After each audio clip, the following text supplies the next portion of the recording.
ದೇವರಿಗೆ ನಿಮ್ಮ ಪತ್ರ, ನಿಮ್ಮ ಪುಷ್ಪ, ನಿಮ್ಮ ಫಲ, ನಿಮ್ಮ ತೋಯ ತೊಗೊಂಡಾಗಬೇಕಾದೇನಿಲ್ಲ.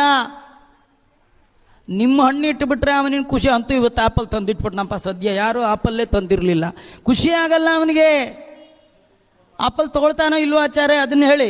ತಗೊಳ್ತಾನೆ, ಆಪಲ್ನಲ್ಲ, ಆಪಲ್ ಹಿಂದಿರುವ ಭಕ್ತಿಯನ್ನು ತೆಗೆದುಕೊಳ್ತಾನೆ.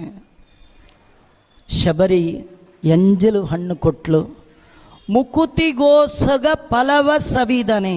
ಅವಳಿಗೆ ಮೋಕ್ಷ ಕೊಡಬೇಕು, ಅದಕ್ಕೋಸ್ಕರ ಭಕ್ತಿಯಿಂದ ತಂದು ಆ ಹಣ್ಣನ್ನು ಭಗವಂತ ತಾನು ಸ್ವೀಕಾರ ಮಾಡಿದ. ಒಂದೇ ಒಂದು ಹೂವು ಕೊಟ್ಟಿದ್ರೆ ಅವನು ಗಜೇಂದ್ರ ಸ್ವೀಕಾರ ಮಾಡಿದ. ಪತ್ರಂ ಪುಷ್ಪಂ ಫಲಂ ತೋಯಂ. ಈ ಕಥೆಯೊಳಗೊಂದು ಅನುಸಂಧಾನ ಇದೆ, ಭಕ್ತಿಯ ಅನುಸಂಧಾನ ಇದೆ ನೋಡಿ. ದೇವರು ನಮ್ಮನ್ನು ಏನು ಕೇಳಲ್ಲ, 4 ಕೇಳ್ತಾನೆ. ಪತ್ರಂ ಪುಷ್ಪಂ ಫಲಂ ತೋಯಂ. ಅವನು ಕೇಳೋದೇ ಒಂದು, ನಾವು ಕೊಡೋ